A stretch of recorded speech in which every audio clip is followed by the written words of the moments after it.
जय हिंद दोस्तों। आज जो है हम लोग 2015 के प्रश्नों के ऊपर जो है डिस्कशन करेंगे। यानी 2015 में जो है बीपीएससी में क्या प्रश्न पूछे गए थे, किस तरह के ये प्रश्न थे, क्या उनका उत्तर होगा और उसका क्या विस्तृत वर्णन हो सकता है, ये सब हम लोग आज की इस क्लास में देखेंगे। तो ये इसका पार्ट 1 है दोस्तों। इसका 3 पार्ट आएगा, जिसमें हर पार्ट में जो 50-50 प्रश्न लिए जाएंगे। तो चलिए, ये पहला पार्ट है, तो इसमें हम लोग 50 प्रश्न देखेंगे। तो आइए बिना वक्त गवाए हम लोग पहले प्रश्न की ओर बढ़ते हैं। तो पहला प्रश्न है दोस्तों कि पागलपंथ की स्थापना किसने की थी। यानी पागलपंथ की स्थापना किसने की थी, यह पूछा जा रहा है। तो ऑप्शन देखते हैं हम लोग। पहला है बुल्ले शाह, दूसरा है करम शाह, तीसरा है यदुवेंद्र सिंह और चौथा है आपका स्वामी सहजानंद। तो बात करें सही उत्तर की दोस्तों, तो आपका बी ऑप्शन जो है इसका सही जवाब हो जाएगा। यानी जो है पागलपंथ किससे संबंधित थे दोस्तों, तो करम शाह से संबंधित थे। और ये जो पागलपंथ है दोस्तों, यह किस प्रकार का संप्रदाय था, तो अर्ध धार्मिक संप्रदाय था, अर्ध धार्मिक। और इसका प्रभाव की बात करें दोस्तों हम लोग, उत्तर बंगाल में अधिक था। यानी बंगाल का जो उत्तरी भाग था उसमें बहुत अधिक था। और इसका यानी प्रभाव उत्तर बंगाल में किस समय था दोस्तों, तो 1885 ईस्वी के आसपास था। इसमें जो है करम शाह और इनका पुत्र था, इनका पुत्र और उनका जो है वारिस था टीपू, उनके द्वारा जो है यानी ज़मींदारों का विरोध के रूप में जो है यह पागलपंथी विद्रोह उभर कर के सामने आया था। तो इसको अंग्रेज़ों के द्वारा क्या किया गया दोस्तों, दबा दिया गया। तो जितने भी पहले विद्रोह होते थे अंग्रेज़ों के खिलाफ़, तो वो क्या होते थे, दबा दिया जाता था। और किन की मदद से दबाया जाता था, यानी भारतीयों का ही विद्रोह दोस्तों। तो भारतीयों का विद्रोह भारतीयों के द्वारा ही, भारतीयों की सहायता से ही अंग्रेज़ों द्वारा दबाया जाता था। तो ये हमारे भारत का इतिहास है। चलिए आगे हम लोग देखते हैं। अभी लगातार 2-3 विद्रोह से संबंधित इसमें प्रश्न है दोस्तों। जैसे दूसरा प्रश्न है कि फराजी कौन थे। तो हाजी शरीयतुल्लाह के अनुयायी थे, कि दादू के अनुयायी थे, कि आर्य समाज के अनुयायी थे, कि मुस्लिम लीग के अनुयायी थे। तो दोस्तों फराजी जो थे हाजी शरीयतुल्लाह के अनुयायी थे। यानी कि आपका ए ऑप्शन इसका सही जवाब हो जाएगा। इस आंदोलन की स्थापना, यानी फराजी जो आंदोलन था दोस्तों, यह आंदोलन 1818 ईस्वी में किया गया था। यानी अहमदाबाद मिल मजदूर आंदोलन जो आपका हुआ था, उस यानी उसको कोरिलेट करके आप याद कर सकते हैं। और किसके द्वारा की गई थी दोस्तों, तो हाजी शरीयतुल्लाह के द्वारा 1818 ईस्वी में की गई थी। यह आंदोलन बंगाल के फरीदपुर नामक जो है क्षेत्र में केंद्रित था। यानी पूरे उत्तर बंगाल में नहीं था, बल्कि बंगाल के जो फरीदपुर है एक स्थान, उसमें जो है यह केंद्रित था। तो शरीयतुल्लाह के द्वारा तो यह आंदोलन स्टार्ट किया गया था दोस्तों। लेकिन बाद में जो है इसके यानी इसके पुत्र इनके पश्चात इनके पुत्र थे दादू मियाँ। तो उसके नेतृत्व में जो है यह विद्रोह आगे चला। लेकिन फिर इसे भी जो अंग्रेज़ों के द्वारा दबा दिया गया। तो कई बार यह विद्रोह उठा और कई बार जो है इसको दबाया गया। तो ये फराजी आंदोलन किससे संबंधित था दोस्तों, तो हाजी शरीयतुल्लाह के से संबंधित था। यानी उनके द्वारा या उनके अनुयायियों के द्वारा जो है यह आंदोलन चलाया गया था। अगला देखते हैं हम लोग कि रामोसी विद्रोह सही रूप में किस भौगोलिक इलाके में हुआ था। तो रामोसी विद्रोह जो है दोस्तों आपका पश्चिमी घाट में मुख्य रूप से आयोजित हुआ था। यानी डी ऑप्शन जो है इसका सही विद्रोह हो जाएगा। और ये रामोसी जो है दोस्तों, यानी आपका पश्चिमी घाट में आरंभ हुआ था। समय की बात करें दोस्तों, तो 1822 ईस्वी में, और सरदार चित्तर सिंह के नेतृत्व में। तो कई बार जो है आपका नाम भी पूछता है दोस्तों, तो सरदार चित्तर सिंह के नेतृत्व में यह 1822 में जो है यह आंदोलन किया गया। यह और कौन से क्षेत्र था, तो पश्चिमी घाट। यानी रामोसी विद्रोह के बारे में अगर आप पूर्ण डिटेल जानिए, तो रामोसी विद्रोह जो है पश्चिमी घाट में सरदार चित्तर सिंह के नेतृत्व में 1822 में हुई थी। तो यह आप याद रख सकते हैं। अगला है वघेरा विद्रोह कहाँ हुआ। तो बघेरा विद्रोह कहाँ हुआ दोस्तों? तो आपका बड़ौदा में जो है बघेरा विद्रोह हुआ। तो इसका भी आपका डी ऑप्शन सही हो जाएगा। दोस्तों ओखा मंडल के बघेरों ने यानी गुजरात में जो है ओखा मंडल के बघेरों ने क्या किया कि यानी ये लोग जो है आराम से जो अंग्रेजी शासन का क्या कर रहे थे, ये विद्रोह कर रहे थे। कौन? तो बघेर। तो बड़ौदा के जो गायकवाड़ थे वो क्या कर रहे थे कि उन बघेरों का विद्रोह कर रहे थे। यानी मैंने पहले ही बताया कि भारतीयों का विद्रोह भारतीयों के मदद से अंग्रेज़ों के द्वारा दबाया जाता था। तो ये बघेर जो थे ये किसका विरोध कर रहे थे? अंग्रेज़ों का। और बड़ौदा के जो गायकवाड़ लोग थे ये क्या किए? अंग्रेज़ों की मदद किए और इस विद्रोह को दबाने का प्रयास किए। तो यह विद्रोह कब से कब तक चला? 1818 से 1819 के बीच चला। बाद में 1820 में एक संधि हुई और यह विद्रोह संधि के पश्चात क्या हो गया? ख़त्म हो गया। अगला प्रश्न है हमारा कि भारत में मीडिया को नियंत्रित करने के लिए एक्ट कब कब पारित किए गए थे? तो भारत में जो है दोस्तों मीडिया को नियंत्रित करने के लिए जो एक्ट कब कब पारित किए गए? तो मीडिया को नियंत्रित करने के लिए दोस्तों हर देश में, सिर्फ ये भारत की कहानी नहीं है, हर देश में जो है नियंत्रित करने के लिए बहुत सारे नियम कानून लगाए जाते हैं। तो भारत के संदर्भ में यह पूछा गया है दोस्तों। तो भारत के संदर्भ में जो है 1835 में लगा, जिसको हम लोग यानी 1835 में मेटकॉफ के नाम से जानते हैं। उसके बाद 1867 में लगा, तो 1867 में, उसके बाद 1878 में और फिर 1908 में। तो आपका ये इन सालों में जो है आपका भारत में मीडिया को नियंत्रित करने के लिए क्या लगा? कानून लगा। तो आपका ए ऑप्शन इसका सही जवाब हो जाएगा। यानी 1818 में 1835 में आपका मेटकॉफ हो गया और उसके बाद 1857, 1867 यानी आपका लगभग जो है समय दर समय जो है यह मीडिया को नियंत्रित करने का सरकार के द्वारा प्रयास किया जाता रहा। और ये उस समय की कहानी नहीं है, अभी भी जो है आप करंट अफेयर्स देखोगे तो बहुत सारा इससे रिलेटेड प्रश्न बनते हैं। अगला प्रश्न है कि 20वीं सदी के प्रारंभिक वर्षों में कांग्रेस में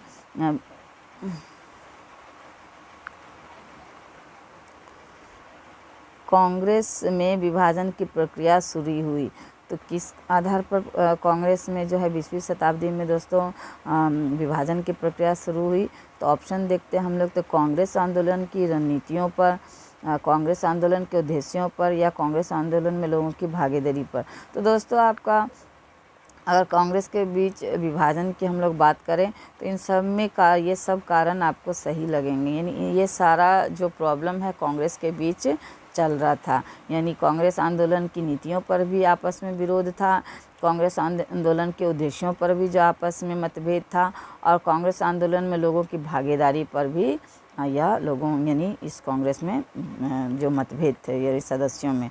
तो इस आधार पर जो है ये उपयुक्त सभी आंसर हो जाएगा। तो इसी आधार पर गर्म दल और नरम दल में जो है कांग्रेस का क्या हो गया? विभाजन हो जाता है। अगला प्रश्न हम लोग देखते हैं कि new lamps for old lake श्रृंखला 1893 से 94 में सर्वहारा वर्ग के साथ संपर्क से बाहर होने के लिए कांग्रेस की आलोचना की गई थी। इन लेखों का लेखक कौन था? तो ये जो यानी ये लेख जो था दोस्तों न्यू लैंप्स फॉर ओल्ड, तो इस लेख जो कि लिखा गया 1893 ईस्वी से 94 में, तो सर्वहारा वर्ग के साथ संपर्क से बाहर होने के लिए कांग्रेस की आलोचना की गई थी। तो इन लेखों का लेखक कौन था यह पूछा जा रहा है। तो दोस्तों इन लेखों का जो है लेखक आपका अरविंद घोष जी थे। यानी इनके द्वारा जो है ये लेख 1893 में लिखा गया। और इसमें कांग्रेस की जो उदारधारा विचार यानी उदार जो विचारधाराएं थी और इनकी जो नीतियां थी कांग्रेस की, तो इसका विरोध इस लेख के माध्यम से किया गया था। तो आपका ए ऑप्शन सही जवाब हो जाएगा। अगला प्रश्न है कि रिक्त स्थानों की पूर्ति कीजिए। तो आइए हम लोग देखते हैं रिक्त स्थान में क्या क्या होना चाहिए। तो नेहरू रिपोर्ट डैश की अध्यक्षता में एक कमेटी द्वारा तैयार किया गया था और इसका विषय डैश था। तो आइए डैश में क्या हो सकता है हम लोग देखते हैं। तो आपका इसमें ऑप्शन की अगर हम लोग बात करें दोस्तों, तो पहला है आपका मोतीलाल नेहरू और जवाहरलाल नेहरू ब्रिटिश साम्राज्य के साथ भारत का रिश्ता, ये नहीं होगा। जवाहरलाल नेहरू भारत में स्थानीय स्वशासन, नहीं, ये भी नहीं लग रहा है। आपका हो जाएगा मोतीलाल नेहरू भारत में संवैधानिक व्यवस्थाएं, यानी आपका सी ऑप्शन जो है इसका सही जवाब हो जाएगा। यानी क्या हो जाएगा कि मोतीलाल नेहरू जो है नेहरू रिपोर्ट क्या हो जाएगा, यानी मोतीलाल नेहरू के द्वारा लाया गया, यानी उनके अध्यक्षता में लाया गया। और इसका विषय क्या था, तो इसका विषय था भारत में संवैधानिक व्यवस्थाएं। तो आपका सी ऑप्शन जो है इसका सही जवाब हो जाएगा। चलिए आगे हम लोग देख लेते हैं। कैथरीन मेयो और एल्ड्स हक्सले, चार्ल्स एंड्रयूज और विलियम डिग्बी के बीच आम रिश्ता क्या था। तो ये क्या रिश्ता था आम दोस्तों, तो उन्होंने यानी कैथरीन मेयो, एल्ड्स हक्सले और चार्ल्स एंड्रयूज और विलियम डिग्बी, ये सब क्या किए थे दोस्तों, उन्होंने ब्रिटिश शासन के दौरान भारत की हालत पर टिप्पणियाँ लिखी। यानी ब्रिटिश शासन के समय भारत की क्या स्थिति थी, क्या हालत थी, उसके ऊपर इन सब ने क्या की थी, टिप्पणी लिखी थी। तो इन सब में यही मूल संबंध था। यानी कैथरीन मेयो जो है दोस्तों, इन्होंने जो है यानी कैथरीन मेयो ने क्या किया, तो अपनी पुस्तक 1927 में लिखी मदर इंडिया, जो कि पुस्तक का नाम था। तो उसमें भारतीय संस्कृति की विशेषकर हिंदू समाज एवं धर्म के खिलाफ, यानी उसके ऊपर एक तरह से चोट कह लीजिए। एल्ड्स हक्सले की अगर हम लोग बात करें, तो इन्होंने जो है भारतीय जाति व्यवस्था के ऊपर चोट की, जाति व्यवस्था और धार्मिक जो विश्वास था उसके ऊपर चोट की। चार्ल्स एंड्रयूज की अगर हम लोग बात करें, तो इन्होंने क्या किया कि आंग्ल शैक्षणिक जो मिशनरियाँ उस समय चल रही थी, उस समय ईसाई धर्म का प्रचार बहुत ज़ोर शोरों से हो रहा था। तो उस वजह से जो इन अंग्रेज़ों के द्वारा जो शैक्षणिक मिशनरियाँ स्थापित की गई थी भारत में, तो उसका इन्होंने क्या किया कि उसके खिलाफ लिखा, यानी उसके विरोध में लिखा। उसके बाद विलियम डिग्बी की अगर हम लोग बात करें, तो इन्होंने यानी भारत में जो अकाल पड़ा था उस समय, तो उसके ऊपर ये लिखे थे। तो ये इन सब का संबंध था कि इन्होंने ब्रिटिश शासन के दौरान भारत की हालत पर टिप्पणियाँ लिखी थी। अगला प्रश्न है हमारा कि निम्नलिखित पंक्तियों को किसने लिखा। तो आइए हम लोग देखते हैं पंक्तियाँ क्या है दोस्तों। तो सरफरोशी की तमन्ना अब हमारे दिल में है, देखना है जोर कितना बाजुए कातिल में है। तो ये सबको पता होगा दोस्तों, बहुत बार पूछा भी गया है, और हिंदुस्तानी के यानी हिंदुस्तानी होने के नाते यह पता होना भी चाहिए। तो किसके द्वारा लिखा गया दोस्तों, तो बिस्मिल के द्वारा जो है यह लिखा गया था। तो आपका ए ऑप्शन जो है सही जवाब हो जाएगा। अगला प्रश्न है हमारा कि किसने 1921 में पहली बार पूर्ण स्वतंत्रता की मांग उठाया। तो किसने उठाया दोस्तों, तो आपका मौलाना हसरत मोहानी के द्वारा जो है दोस्तों पहली बार 1921 में जो है पूर्ण स्वतंत्रता की मांग को उठाया गया था। और कब उठाया गया दोस्तों, तो 1921 में जो आयोजित हुई थी ऑल इंडिया मुस्लिम लीग की, यानी ऑल इंडिया मुस्लिम लीग की एक वार्षिक अधिवेशन हुआ करती थी। तो उसमें जो है इन्होंने यह मांग उठाई और इन्होंने जो है इनकलाब जिंदाबाद का नारा भी दिया था। तो मौलाना हसरत मोहानी इसका आंसर हो जाएगा। अगला प्रश्न है कि भारत की कम्युनिस्ट पार्टी और राष्ट्रीय स्वयंसेवक संघ की स्थापना के क्रमशः सबसे करीबी वर्ष पहचानिए। तो सबसे करीबी वर्ष क्या हो जाएगा दोस्तों, 1925 से 1929। यानी जो है आपका भारतीय कम्युनिस्ट पार्टी जो है राष्ट्रीय स्वयंसेवक संघ की स्थापना 1925 में हुई थी। यानी भारतीय कम्युनिस्ट पार्टी की 1925 में या राष्ट्रीय स्वयंसेवक की 1929 में जो है स्थापना हुई थी। और बात करें इसकी भारतीय कम्युनिस्ट पार्टी की स्थापना की दोस्तों? तो 26 आपका दिसंबर 1925 को हुई थी। और आपका राष्ट्रीय जो है स्वयंसेवक संघ की स्थापना जो है यह 27 सितंबर 1929 को इसकी स्थापना हुई थी। तो कई बार एग्जैक्ट डेट भी पूछ लिया जाता है, तो बस मैंने ऐसे ही जानकारी के लिए आपको बता दिया। चलिए अगला प्रश्न हम लोग देख लेते हैं। स्वामी सहजानंद सरस्वती ने भूमि और जल मार्ग के राष्ट्रीयकरण की मांग के साथ अखिल भारतीय संयुक्त किसान सभा का गठन किया। तो कब किया दोस्तों? तो यह पूछा जा रहा है। तो 1930 के दशक में जो है दोस्तों इसकी स्थापना, यानी स्वामी सहजानंद के सरस्वती के द्वारा जब भूमि जलमार्ग और राष्ट्रीयकरण की मांग के साथ अखिल भारतीय संयुक्त किसान सभा का गठन किया गया। तो आपका सी ऑप्शन जो है आपका इसका सही जवाब हो जाएगा। और यह कब स्थापित की गई दोस्तों? तो आपका 1930 के दशक में यह स्थापित की गई। दशक की अगर बात करें दोस्तों तो 1930 हो जाएगा, लेकिन अगर एग्जैक्ट डेट पूछा जाए तो 1936 हो जाएगा। यानी सहजानंद सरस्वती के द्वारा 1936 में जो है दोस्तों भारतीय यानी अखिल भारतीय किसान सभा की स्थापना कहाँ की गई? तो लखनऊ में की गई। आपका सी ऑप्शन इसका सही जवाब हो जाएगा। अगला प्रश्न हम लोग देखते हैं कि रिक्त स्थानों की पूर्ति कीजिए। तो रिक्त स्थान में क्या होगा, पहले हम लोग देखते हैं सेंटेंस क्या है, वाक्य क्या है। तो यहाँ स्टार्टिंग में ही है दोस्तों कि डैश में बंगाल और बिहार में भूमि पर किराएदारों के अधिकारों को बंगाल किराएदारी अधिनियम द्वारा दिया गया था। तो किस वर्ष दिया गया था यह पूछा जा रहा है दोस्तों।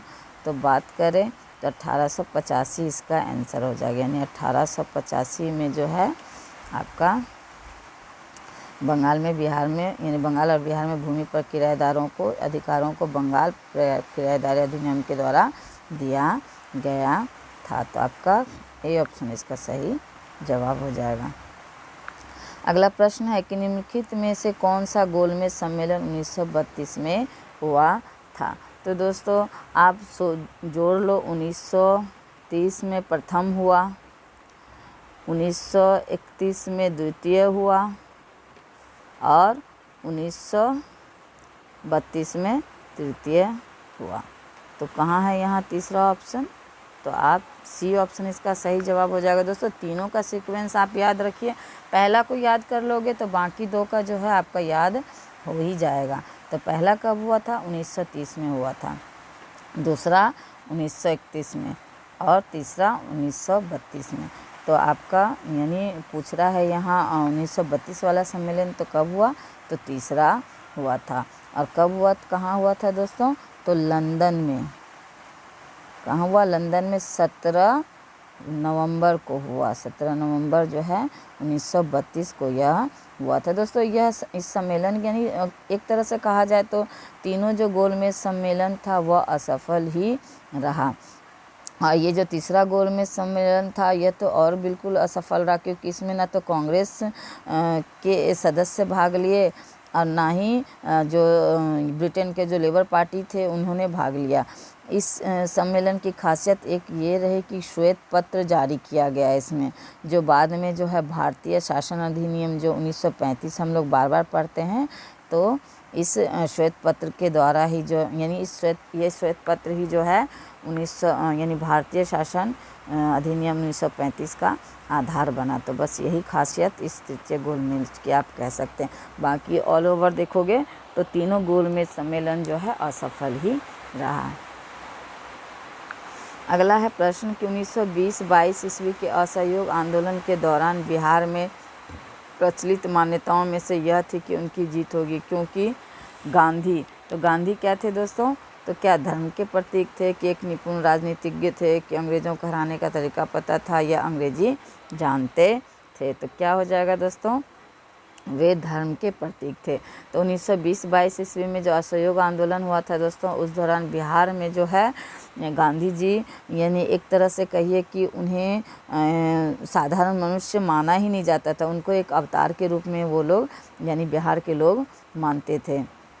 क्यों? क्योंकि यहाँ पे दोस्तों 1917 में चंपारण सत्याग्रह महात्मा गांधी के द्वारा किया गया था। यानी भारत में अगर सबसे पहला सत्याग्रह कहा जाए तो यहाँ आपको बिहार की धरती पर ही हुआ था। और ऑल ओवर अगर पूछा जाए तो दक्षिण अफ्रीका में। यानी अगर पूछा जाए गांधी जी का प्रथम सत्याग्रह कहाँ हुआ दोस्तों, तो आपका दक्षिण अफ्रीका में। और अगर भारत में पूछा जाए तो 1917 में बिहार में हुआ था। अब भूख हड़ताल अगर प्रथम बार पूछा जाए तो यह हो जाएगा 1918 का अहमदाबाद मूल मजदूर आंदोलन। तो आपको इस तरह से प्रश्न भी घुमा फिरा करके पूछा जाता है। तो 1920-22 में जो असहयोग आंदोलन हुआ था उस दौरान जो है दोस्तों बिहार के लोग उनको जो है एक अवतार मानते थे, ईश्वर का एक प्रतीक मानते थे। वो यानी उनको एक महामानव दया की मूर्ति के रूप में जो है उनको बिहार के लोग मानते थे। यानी उनको राम का अवतार मानते थे और जो सरकार जो है यानी ब्रिटिश सरकार को जो है रावण का प्रतिनिधि मानते थे। तो ये अंतर था बिहार के लोगों का गांधी जी के और अंग्रेज़ों के प्रति यानी मानसिक जो विचारधारा थी इस प्रकार की थी। आइए अगला प्रश्न देखते हैं हम लोग कि इनमें से कौन बिहार के किसान नेता थे। तो दोस्तों स्वामी सहजानंद जो है आपका यानी बिहार के जो है किसान नेता थे। तो आपका केवल जो है स्वामी सहजानंद ही इसमें सही होगा दोस्तों। ये सब आपका स्वामी विद्यानंद चाहे सरदार वल्लभ भाई पटेल जो है ये बिहार के नेता से यानी किसान नेता से इनका कोई लेना देना नहीं था। तो आपका सिर्फ स्वामी सहजानंद ही यहाँ सही ऑप्शन है। तो आपका क्या हो जाएगा, यानी दूसरा यानी डी इसमें क्या आ रहा है उसके अनुसार केवल एक में क्या आ रहा है, डी आ रहा है। तो आपका डी ऑप्शन जो है इसका सही जवाब हो जाएगा। और इनके द्वारा दोस्तों किसान आंदोलन चलाया गया 1929 में, यानी उनके नेतृत्व में चलाया गया बिहार प्रांतीय किसान सभा, यानी स्टार्ट किया गया बिहार किसान प्रांतीय सभा की स्थापना इनके द्वारा ही किया गया। इस आंदोलन के तहत जो है आपका एक यानी एक सभा का गठन किया गया जिसे बिहार प्रांतीय सभा के नाम से हम लोग जानते हैं। 1929 ईस्वी में इसकी स्थापना की गई थी। और उत्तरी बिहार में दोस्तों जो उस समय किसानों का जो जीविकोपार्जन का जो आधार था तो वो क्या कर रहे थे, ज़मींदार द्वारा छीना जा रहा था। तो इसके विरोध में 1919 से 1920 के दौरान किसान आंदोलन का विकास हुआ था। तो इसके हेड कौन थे, स्वामी सहजानंद थे। अगला प्रश्न है हमारा कि किस क्षेत्र में राहुल सांकृत्यायन 1920 ईस्वी के असहयोग आंदोलन में सक्रिय थे। तो सक्रिय कहाँ थे दोस्तों, तो यह जो है कहाँ से सक्रिय थे, तो आपका छपरा से जो है आपका यह सक्रिय थे राहुल सांकृत्यायन 1920 के असहयोग आंदोलन में। तो आपका क्या हो जाएगा, ए ऑप्शन जो है सही जवाब हो जाएगा। और वे जो है दोस्तों यानी राहुल सांकृत्यायन ने हिंदी साहित्य यानी इनको जो है हिंदी साहित्य का जो है पिता कहा जाता है। और बात करें असहयोग आंदोलन में इनकी भागीदारी का दोस्तों, तो इन्होंने छपरा से जो है योगदान दिया।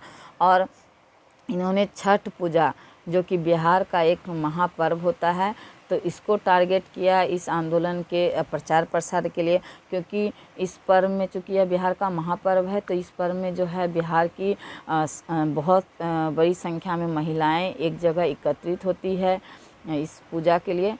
तो इस पूजा को उन्होंने क्या किया, टारगेट किया इस असहयोग आंदोलन के जो है प्रचार के लिए। तो ये आपका कहाँ से थे, तो छपरा से आंदोलन उन्होंने सक्रिय किया था। अगला प्रश्न है हमारा कि निम्नलिखित में से कौन सा कथन सही है। तो कौन सा कथन सही है यह बताना है दोस्तों। तो आपका पहला है कि 1957 ईस्वी में दरभंगा, डुमरा और हटवा के महाराजाओं और उनके साथी जमींदारों ने आदमी तथा पैसे से अंग्रेज़ों की मदद की थी। तो 1857 के विद्रोह के बारे में पूछा जा रहा है दोस्तों। तो आपका ए ऑप्शन ही जो है आपका सही जवाब हो जाएगा, क्योंकि 1857 के विद्रोह का सफल होने का कारण वही था दोस्तों। जो बाकी जो पहले भारतीय विद्रोह हुए, मैंने पहले ही बताया कि भारतीयों का विद्रोह जो है अंग्रेज़ों के द्वारा दबाया तो ज़रूर जाता था, लेकिन वह भारतीयों की मदद के द्वारा ही जो है संभव होता था। तो 1857 का जो विद्रोह था वह जो है दरभंगा, डुमरा और हटवा के महाराजाओं और उनके ज़मींदारों ने आदमी से तथा पैसों से अंग्रेज़ों की क्या की थी दोस्तों, मदद की थी। यानी जो 1857 का जो विद्रोह था दोस्तों, उसमें जो है जो अगर हिंदुस्तान के सभी वर्ग के लोग अगर भाग लेते, अपनी भागीदारी देते, सुनिश्चित करते अपनी भागीदारी, तो हमारा देश जो 1857 में ही आज़ाद हो जाता। किंतु यह इस विद्रोह की कमज़ोरी यही रही दोस्तों कि यह जो है संपूर्ण जो है भारत में फैल नहीं पाया और कोई एक जो है टारगेट लेकर के जो है इस विद्रोह को किसी एक स्थान से आरंभ नहीं किया गया। दूसरा, नेतृत्व का भी अभाव रहा, क्योंकि अलग अलग क्षेत्रों में लोगों ने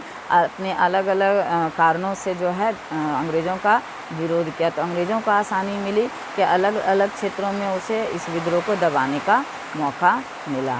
तो आपका ए ऑप्शन जो है इसका सही जवाब हो जाएगा।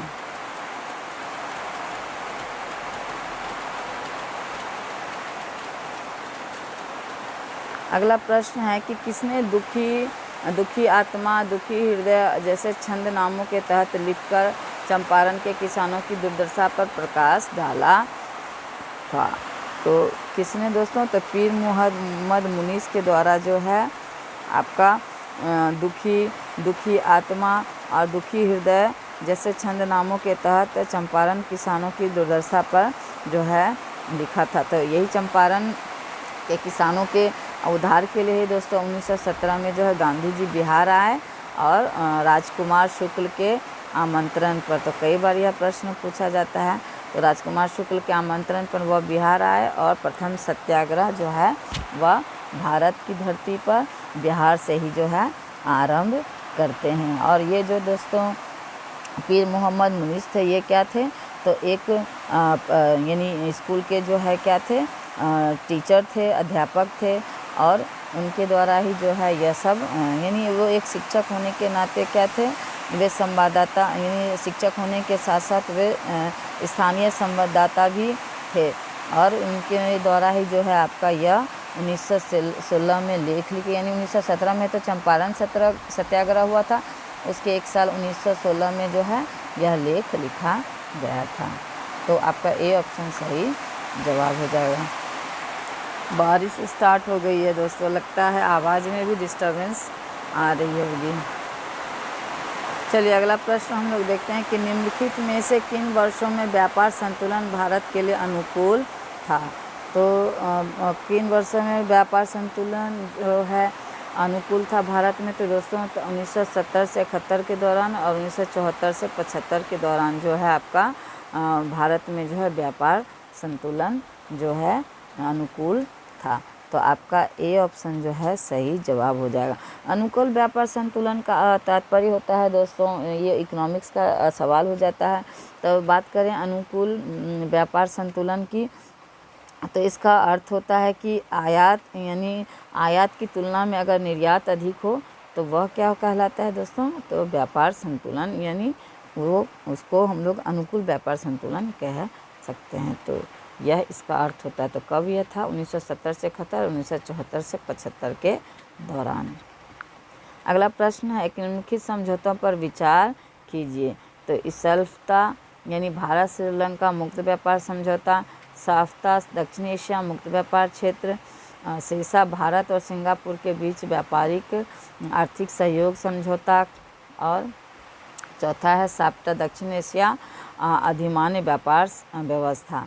तो इन सब के बारे में क्या करने कह रहा है दोस्तों, विचार करना है, यानी कि कौन सा जो है इसका सही है। तो बात करें दोस्तों इसके सही उत्तर की, तो आपका सही उत्तर हो जाएगा, यानी क्रम पूछ रहा है आपको कि निम्नलिखित समझौतों पर विचार कीजिए, यानी उपयुक्त समझौतों का सही कालानुक्रमिक क्रम निम्नलिखित में से क्या है, यह आपको बताना है। तो इसका सही उत्तर हो जाएगा आपका दोस्तों बी ऑप्शन, यानी पहले चौथा हो जाएगा आपका, फिर पहला होगा, फिर दूसरा होगा, फिर क्या होगा आपका तीसरा होगा। करंट से रिलेटेड प्रश्न है दोस्तों, इसका भी कोई मोल नहीं है, बट आपको क्वेश्चन का पैटर्न जानना है तो इसलिए प्रश्न को हूबहू जो मैं शामिल करती हूँ, उसमें कुछ भी जो है चेंज नहीं करती हूँ, ताकि आपको मान लीजिए उस प्रश्न से फ़ायदा उस आज के डेट में नहीं हो, बट आपको पैटर्न समझ में आए। चलिए अगला प्रश्न हम लोग देखते हैं कि किस वर्ष कृषि और संबद्ध क्षेत्रों की वार्षिक औसत वृद्धि दर स्थिर मूल्यों पर नकारात्मक हो गई थी। तो आपका सही उत्तर हो जाएगा दोस्तों, ये भी करंट से जोड़ा गया प्रश्न है, तो आपका 2002 से 2003 में, यानी ए ऑप्शन इसका सही जवाब हो जाएगा। अगला प्रश्न है कि निम्नलिखित कथनों पर विचार कीजिए। तो विचार करना है, तो देखते हैं हम लोग क्या विचार कर सकते हैं।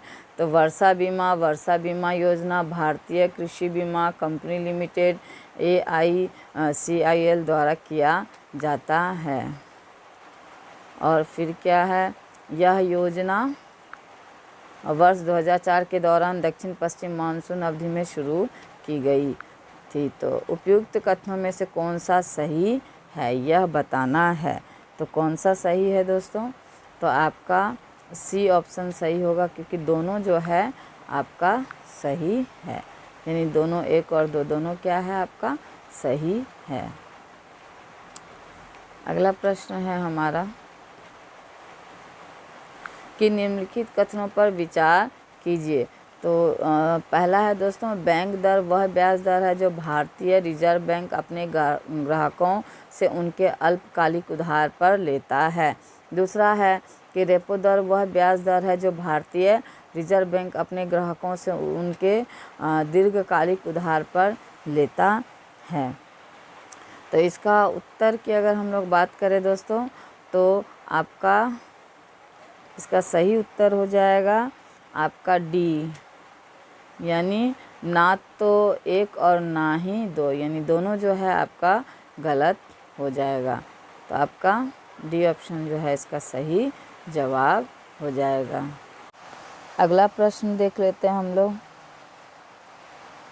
कि भारत में वित्तीय क्षेत्र के सुधारों में शामिल है। तो भारत में वित्तीय क्षेत्र के सुधारों में क्या शामिल है दोस्तों, तो आपका सही जवाब की अगर हम लोग बात करें, तो पहला तो ऑप्शन हम लोग देख लेते हैं, उसके बाद जो है इसका यानी आंसर देखेंगे।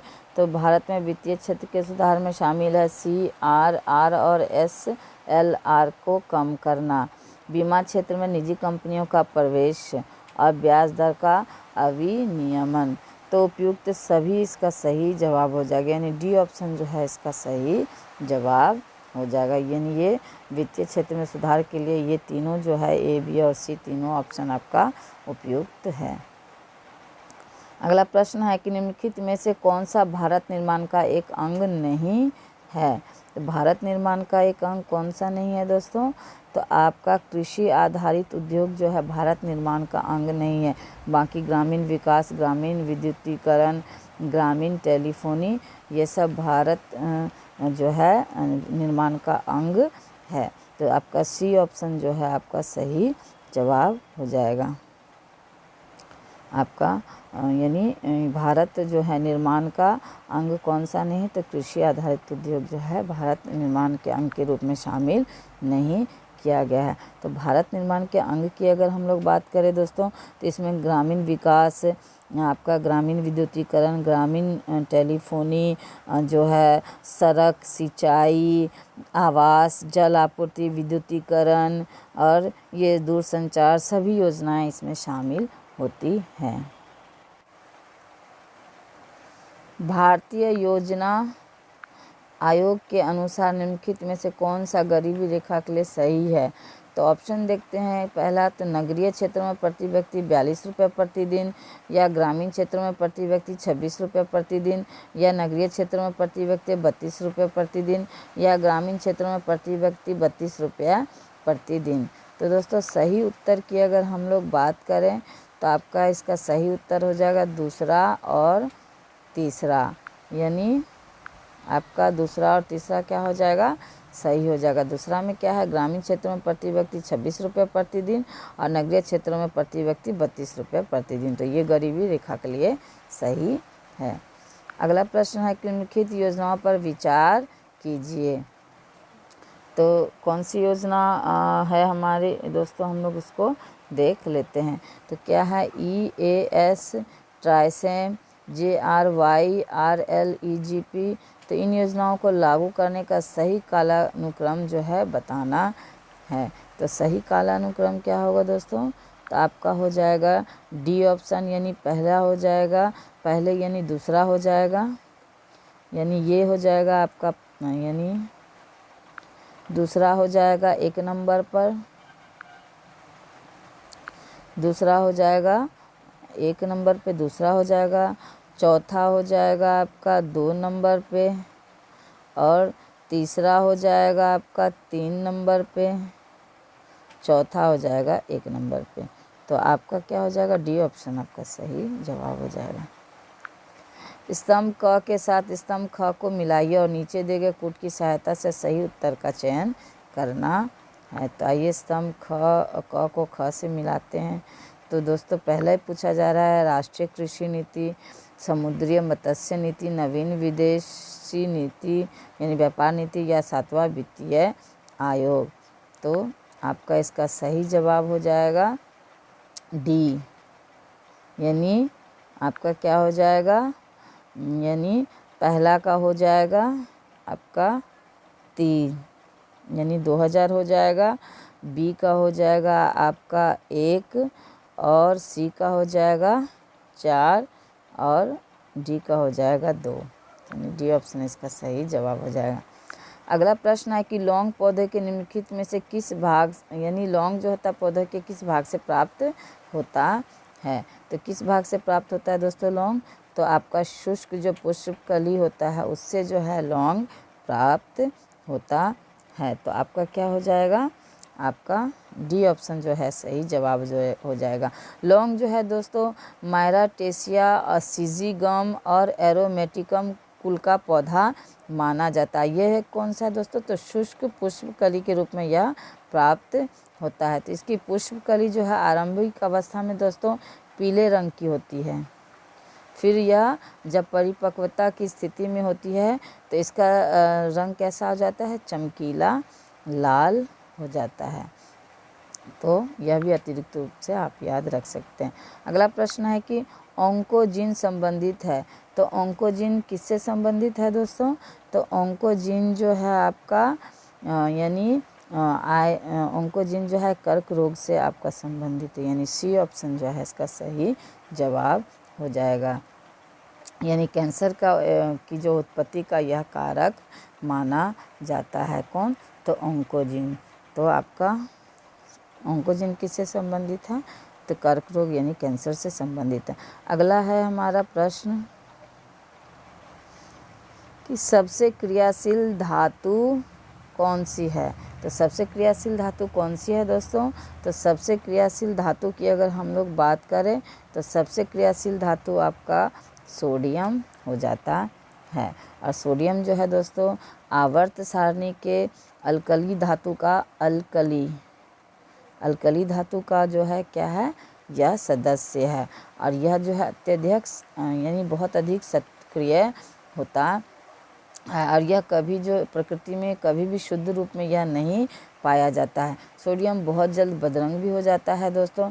इसका द्रव्यनांक एवं घनत्व भी जो है बहुत कम होता है, इसलिए इसे सुरक्षित रखने के लिए किस में रखा जाता है दोस्तों, तो केरोसिन में रखा जाता है। तो यह भी बहुत बार प्रश्न पूछा गया है। अगला प्रश्न है कि डीएनए को किसने अंतःपात्र में बनाया। तो डीएनए को अंतःपात्र में किसने बनाया दोस्तों, तो यह पूछा जा रहा है। तो आर्थर कॉर्नबर्ग के द्वारा जो है डीएनए को जो है आपको अंतःपात्र में बनाया गया था। तो ये प्रथम व्यक्ति थे जिस दोस्तों जिसने आइसोलेट डीएनए, पॉलीमर और सिंथेसाइज डीएनए को अंतःपात्र परख नली में जो है रख करके बनाया था। और डीएनए को टेस्ट ट्यूब में संश्लेषित करने के लिए जो है दोस्तों इनको जो है 1959 में जो है चिकित्सा का नोबेल पुरस्कार भी दिया गया था। चलिए अगला प्रश्न हम लोग देख लेते हैं कि 1945 में नागासाकी यानी जापान में गिराए गए बमों में कौन सा विस्फोटक प्रयुक्त किया गया था। तो आपका प्लूटोनियम जो है दोस्तों, यानी नागासाकी में जो बम गिराया गया था तो उसमें जो विस्फोटक का प्रयोग हुआ था तो प्लूटोनियम का प्रयोग हुआ था। तो 9 अगस्त जो है 9 अगस्त 1945 को जो है जापान के शहर नागासाकी में क्या किया गया दोस्तों, अमेरिका द्वारा जो है बम गिराया गया। तो इसका कोड नेम क्या था, फैटमैन। तो कई बार यह प्रश्न भी पूछा जाता है, फैटमैन। तो ये फैटमैन को नागासाकी पर गिराया गया, इसमें प्लूटोनियम का इस्तेमाल किया गया। अब बात करें हिरोशिमा पर दोस्तों, तो हिरोशिमा पर भी जो है अमेरिका के द्वारा बम गिराया गया था, तो उसमें यूरेनियम का प्रयोग किया गया था। अगला प्रश्न है हमारा कि वैज्ञानिक जिन्होंने सर्वप्रथम खोज की थी कि पृथ्वी सूर्य के चारों ओर घूमती है तो ये कौन थे दोस्तों, तो ये कॉपरनिकस थे। तो ये आंसर तो लगभग सबको पता है दोस्तों। 1512 में जो है यह सिद्ध किया था कि पृथ्वी जो है क्या करती है, सूर्य के चारों ओर जो है घूमती है, यानी पृथ्वी जो है सौरमंडल का यह हिस्सा है। और यह जो है एक वर्ष में जो है सूर्य का चक्कर लगाती है और अपने अक्ष पर जो है 24 घंटे में यह एक बार घूम लेती है। तो यह कॉपरनिकस के द्वारा जो है यह पता किया गया था।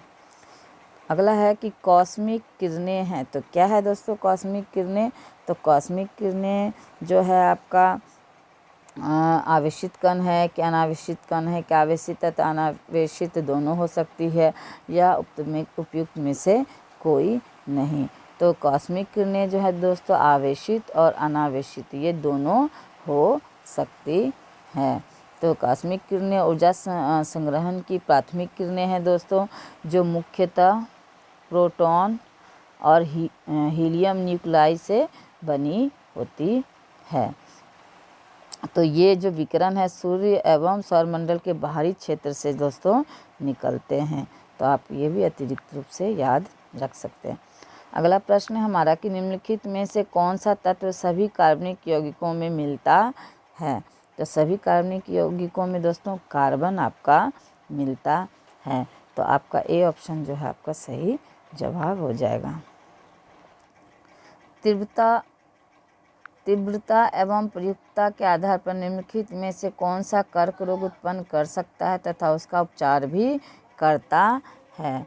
तो आपका आयनीय जो विकिरण है दोस्तों यह जो है आपका कर्क रोग उत्पन्न भी करता है और उसका उपचार भी करता है। तो आपका सी ऑप्शन जो है सही जवाब हो जाएगा। ये जो आयनीय विकिरण होता है दोस्तों, ये विकिरण जो है कई क्षेत्रों में इसका प्रयोग किया जाता है, जैसे कि चिकित्सा, अनुसंधान, विनिर्माण, निर्माण, ये सब क्षेत्रों में इसका वर्णन किया जाता है। लेकिन इसका अधिक प्रभाव स्वास्थ्य के लिए हानिकारक भी होता है। इससे जो है दोस्तों बहरापन, कैंसर और मृत्यु तक हो सकती है। तो इसलिए इसका ज़्यादा इस्तेमाल के लिए जो है मनाही किया जाता है। तो आपका सी ऑप्शन इसका सही जवाब हो जाएगा। अगला प्रश्न है कि एक स्वस्थ वयस्क मनुष्य में रक्त का कुल परिमाप होता है। तो रक्त का कुल परिमाप जो है 5 से 6 लीटर होता है दोस्तों एक स्वस्थ मनुष्य में। तो ये ऑप्शन आपका सही जवाब हो जाएगा। टाइफाइड तथा कॉलेरा जो है विशिष्ट उदाहरण है। तो टाइफाइड तथा कॉलेरा जो है किसका विशिष्ट उदाहरण है दोस्तों, तो आपका जलजन्य रोग का यह विशिष्ट उदाहरण है। तो आपका जो है सी ऑप्शन जो है सही जवाब हो जाएगा। यानी टाइफाइड जो है दोस्तों यह जो है यानी टाइफाइड और कॉलेरा जो है यह जलजन्य जो है रोग है। और कॉलेरा जो है दोस्तों जो है प्रदूषित जल पीने से होता है, क्योंकि जो प्रदूषित जल होते हैं उसमें क्या होता है बैक्टीरिया मूले होते हैं, और प्रदूषित भोजन से भी यह होता है। और टाइफाइड की रोग बात करें दोस्तों तो टाइफाइड भी क्या होता है रोग पानी की गंदगी से होता है। तो आपका जल दोनों क्या हो गया जलजन्य रोग हो गया। अगला प्रश्न है कि यकृत एवं मांसपेशियों में ऊर्जा जमा होती है। तो यकृत एवं मांसपेशियों में ऊर्जा जमा होती है कहाँ दोस्तों, तो ग्लाइकोजन के रूप में जो है ऊर्जा जमा होती है। शरीर को जब ऊर्जा की आवश्यकता है तो होती है दोस्तों, यानी हमेशा तो शरीर को ऊर्जा की आवश्यकता होती नहीं है, तो ये क्या करता है कि ग्लूकोज की जब आवश्यकता नहीं होती है तो ग्लाइकोजन के रूप में जो है यकृत एवं मांसपेशियों में जो है ऊर्जा को क्या करती है, जमा करती है। और जब ग्लाइकोजन में पूरी मात्रा में जमा हो जाता है ऊर्जा, तो जिस समय शरीर को उसकी आवश्यकता होती थी, यहाँ से क्या होता है, शरीर को जो है जो ऊर्जा जो है यह देती है। तो आपका डी ऑप्शन जो है इसका सही जवाब हो जाएगा। जीवाणु की खोज किसने की थी? तो जीवाणु की खोज किसके द्वारा की गई दोस्तों? तो लीवेनहॉक के द्वारा जो है जीवाणु की खोज की गई थी। और 1800 जो है 1600 जो है 83 में एंटोनी वॉन लीवेनहॉक ने सर्वप्रथम सूक्ष्मदर्शी की सहायता से क्या देखा दोस्तों? तो दांत में जो खुरचन के द्वारा जीवाणुओं को देखा, यानी दांत को खुरचा तो सूक्ष्मदर्शी के द्वारा उनको जो है जीवाणु दिखा। तो इसी कारण लीवेनहॉक को माइक्रोबायोलॉजी का पिता भी कहा जाता है। अगला प्रश्न है हमारा कि जीवों में अत्यधिक विविधता का कारण है। तो जीवों में अत्यधिक विविधता का क्या कारण है दोस्तों? तो जीवों में अत्यधिक विविधता का कारण है सहभागिता, यानी बी जो है आपका सही जवाब हो जाएगा। कीट संवर्धन क्या है? तो कीट संवर्धन क्या है दोस्तों? तो कीटों की वृद्धि करने का विज्ञान जो है आपका कीट संवर्धन कहलाता है। अगला प्रश्न हमारा कि सबसे छोटा जीव जो स्वयं विकास एवं प्रजनन करने में समर्थ है। तो क्या है सबसे छोटा जीव दोस्तों? जो जीव स्वयं विकास भी कर सकता है, प्रजनन भी कर सकता है। तो क्या है? माइकोप्लाज्मा, यानी सी ऑप्शन जो है इसका सही जवाब हो जाएगा। ये क्या है दोस्तों?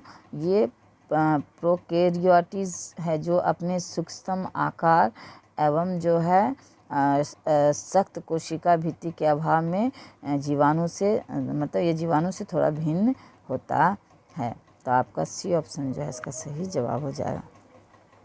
अगला प्रश्न है कि सर्वप्रथम मानव हृदय प्रत्यारोपण हुआ था। तो सर्वप्रथम मानव हृदय प्रत्यारोपण कहाँ हुआ था दोस्तों? तो दक्षिण अफ्रीका में जो सर्वप्रथम मानव का हृदय का प्रत्यारोपण किया गया था। तो दक्षिण अफ्रीका के वैज्ञानिक थे आपका क्रिश्चियन बर्नार्ड, इनके द्वारा जो है ये जो है कार्डियन सर्जन थे।